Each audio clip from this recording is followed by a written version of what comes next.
So guys, there is an update, and which is not very happy update coming from the Piano Australia. Now the update is that they are supposed to start from 17th of September, but they have extended their pause again. Now it will be starting from 17th of December.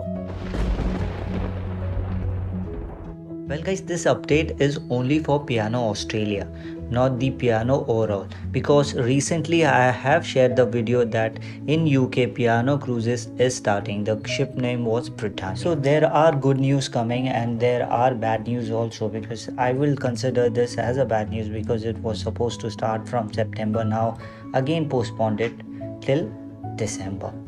So guys, I will update you about the cruise ship and cruise ship life. All you need to do is subscribe to my channel and stay tuned for my another update.